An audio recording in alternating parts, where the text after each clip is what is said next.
Yo, what's up mga sangkay? Ito na nga ba yung katapusan ni Vice President Sara Duterte? Nanganganib nga ba ang ikalawang pangulo ng ating bansa?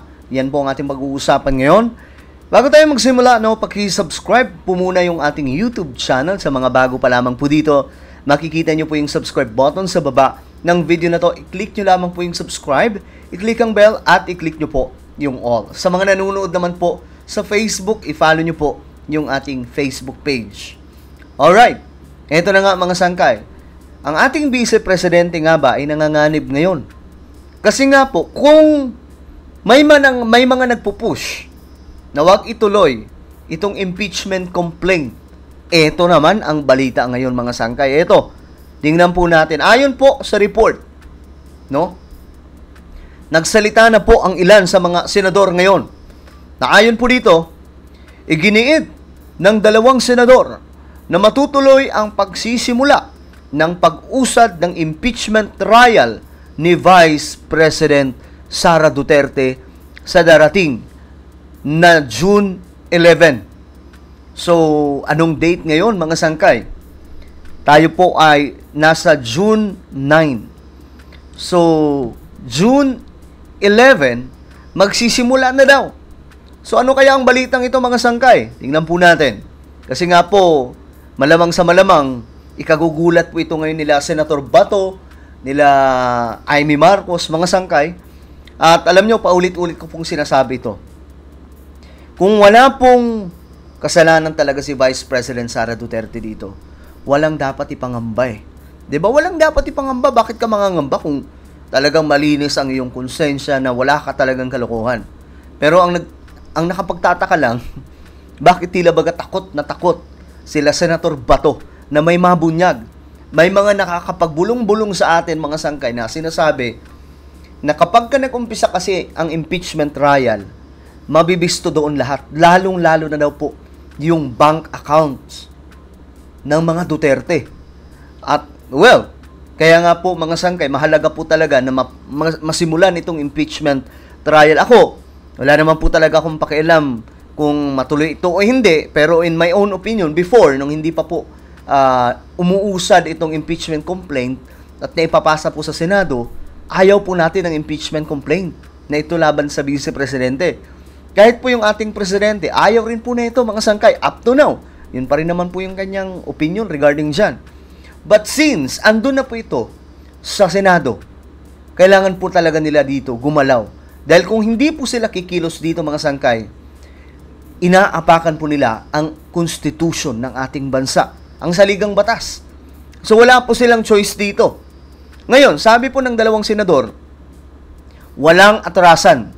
Dalawang senador, sinigurong tuloy ang impeachment trial sa June 11. Ito na yon mga sangkay, okay? Iginiit ng dalawang senador na matutuloy ang pagsisimula ng pag-usad ng impeachment trial ni Vice President Sara Duterte sa darating na June 11, 2025. Ayon kay Senator Sherwin Gatchalian, wala raw ibang pagpipilian ang Senado kung hindi ituloy ang nakabinbing impeachment. Wala po talagang choice. Unless, kayang-kaya po nilang sikmurain na magmukha po ang Senadong walang silbi. No? Kasi ganun po makikita ng taong bayan nun. Oh, wala palang silbi itong Senado eh. Ano lang pala ito eh. Ano tawag dito? Mga pang-display lang pala ito sa Senado eh. Kasi ito mahalaga po talaga ito na mabukaykay. Kasi andun na po yan eh. Eh kung sabihin po natin, nasa kamara pa po yan, nandun pa po sa House of Representatives, hindi pa po umuusad, okay lang na wag na ituloy. Pero since nandun na po mga sangkay, dumaan na po ito sa proseso, wala po silang choice dyan. Kaya nga po sabi ni Sherwin Gatchalian, wala namang choice ang Senado. Hindi ito desisyon ng mga senador. Ito ay constitutional responsibility ng mga senador. Sabi po ni Gatchalian. Wala. Kasi lahat po ng politicians ngayon, bounded po ng constitution natin. Lahat po ng mga desisyon man po ng Korte Suprema, desisyon ng Senado, desisyon ng Presidente, desisyon ng lahat ng mga namumuno sa ating bansa, kailangan nakabase pa rin po sa Constitution.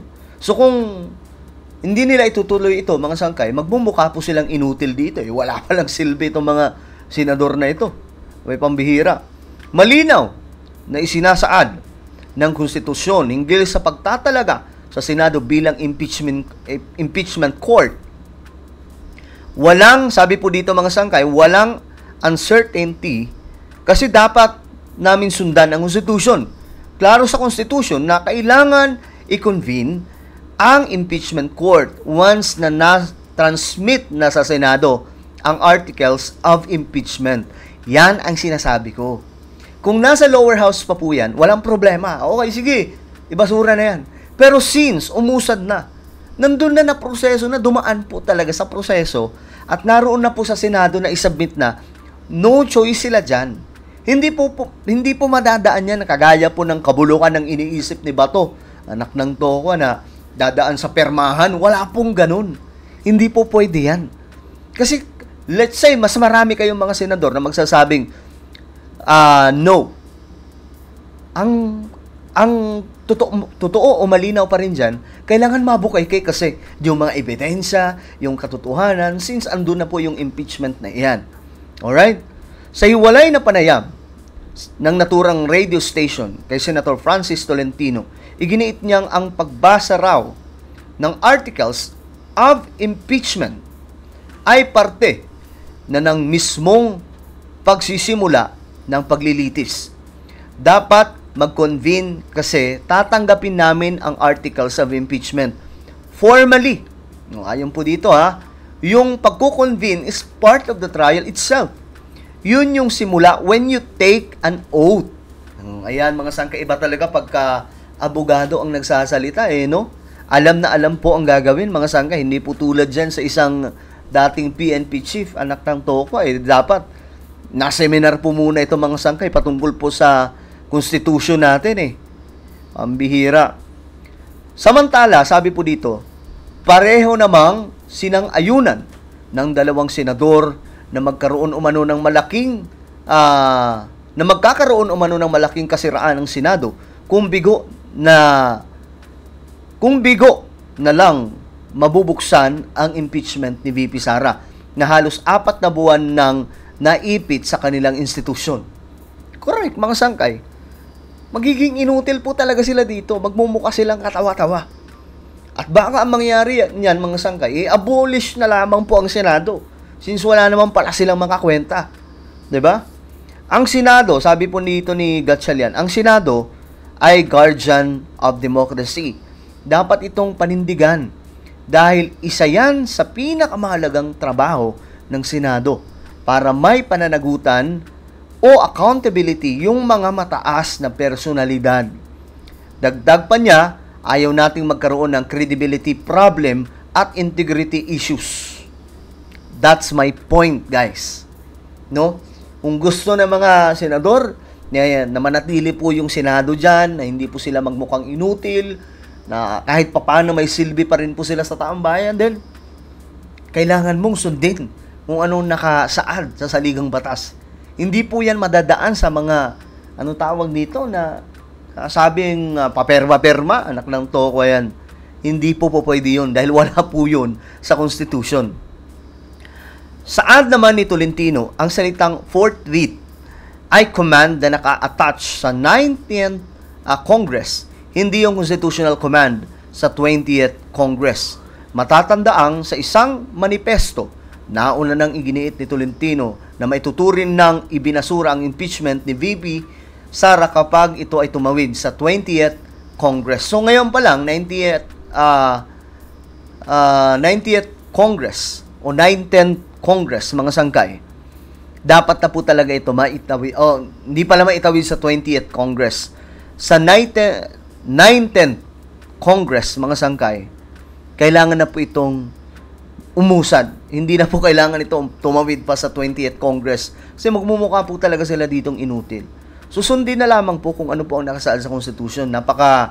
Napaka-dali naman po niyan di ba? Kung wala talagang kasalanan si VP Sara din, ayun na yun. May papanalo po yan, mga sangkay. Pero, kung mayroon po siyang kalokohan, kahit gaano pa karami dyan, ng mga senador na pabor kay VP Sara, magno-no choice po yan mga sangkay.